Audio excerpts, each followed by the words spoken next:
Welcome back to episode 3. And in today's episode, we're going to talk about an important distinction for massage therapists, and that is the difference between being an independent contractor and an employee, and some factors to take into consideration. Now, I am not an expert in the field. I'm not an accountant. I'm not a a CPA. I'm not any of those things. I'm just a massage therapist who's worked as both an independent contractor and an employee, and I've also been self-employed. All of these for a grand sum of about 25 years, so I do know a little bit about the distinction between them, and so let's get into it. We're going to talk first about being an independent contractor. With an independent contractor, you, in theory, are supposed to have control over your own hours and what you wear. Now, oftentimes at day spa, you might be an independent contractor. I was. It was very weird because I was, in theory, in charge of my own hours, although they wanted set hours that I could work.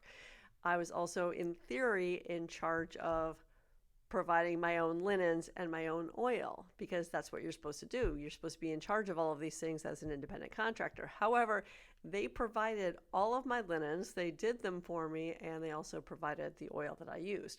Now, as an independent contractor, you're supposed to be in charge of providing everything. You are typically in charge of providing your massage table, your oil, your linens, any ambiance that you have in the room.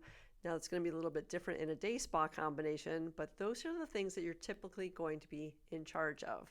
The great advantage to being an independent contractor is, number one, you can work with other places also. Typically, if you're an independent contractor, you do not sign a non-compete contract, and you can be self-employed doing your own thing elsewhere. You could work for another day spa or a chiropractor or something, and there's nothing to prevent you from doing that because you are an independent contractor. You're responsible typically for your business operations, your marketing, your booking, payments, and as I mentioned, equipment. However, if you're an independent contractor at a day spa, they are probably going to take care of all of that for you.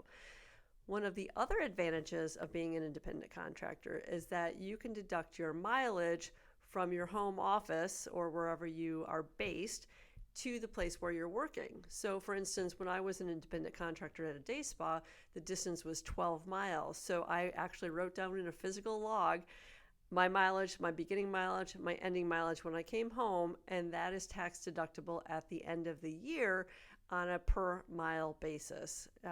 It may be, I think I've read recently, it was 62 cents per mile, so that can really add up. But you're also taking into consideration factors like your wear and tear on your car, the gas that you spend to get there, all of these things that, will get you to work. You have to pay for those things. You do have separate tax obligations, and these are completely different, and that's why a lot of people don't want to be independent contractors. And that is because you're responsible for your self-employment taxes, you're responsible for paying into Medicare, you're responsible for filing quarterly taxes typically, and that is something that you have to pay attention to, so you need to be on top of your game. And obviously, of course, you don't have any retirement unless you set money aside for that. You don't have any paid vacations, and you have nothing.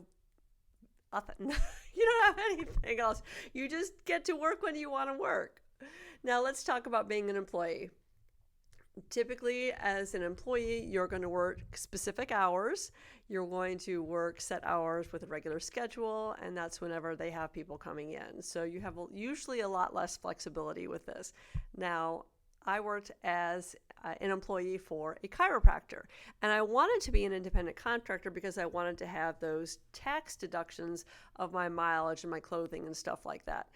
However, as a chiropractor, when he did insurance billing, the massage therapist had to be under his own direction. So that means that he had to be able to tell me what to do. Now, in real life, he did not tell me what to do. He just said, go do your thing. But in order for him to file for insurance claims, I had to be an employee. So I was an employee for him. But typically, when you're working for somebody as an employee, they're providing everything for you. They're providing your massage table, your sheets, any additional linens, bolsters, equipment that you need. If you need an extra heater in your room, they're going to take care of all of that for you.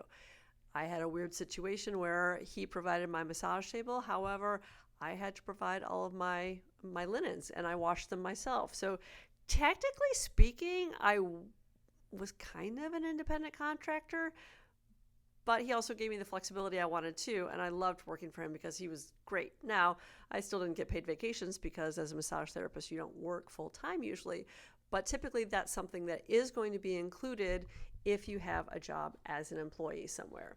Now, oftentimes, the distinction in pay is pretty significant between being an employee and being an independent contractor.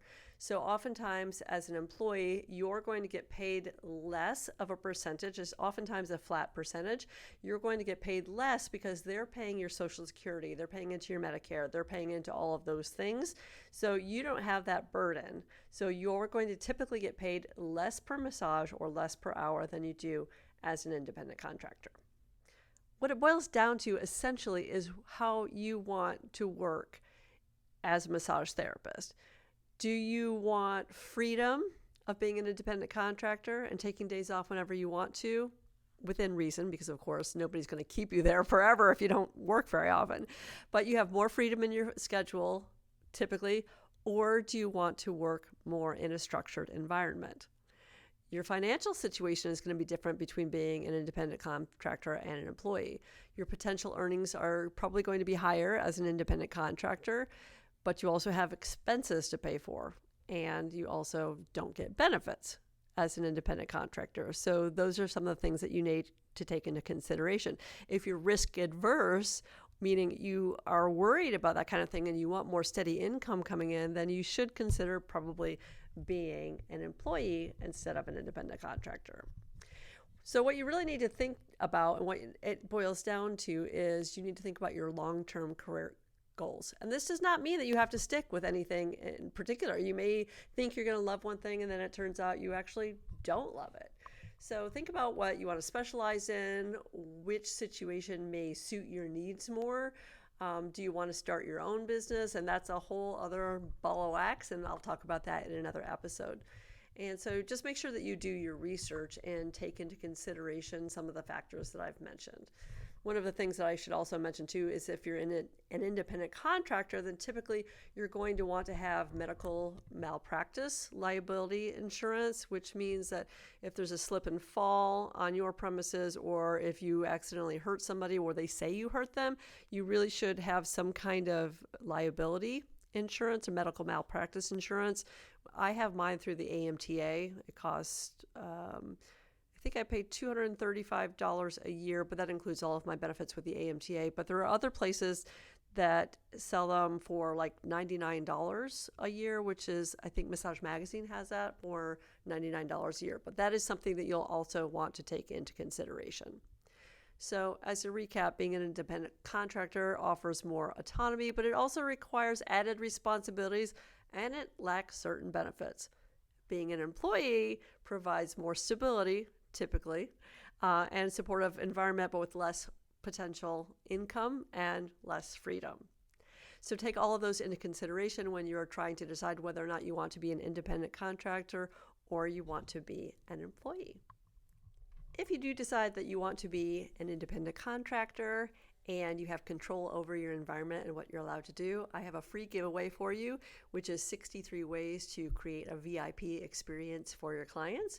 If you go to massagemomentum.com/63 ways, all you have to do is enter your first name and your email and you can grab that. So I look forward to seeing you in the next episode. Bye.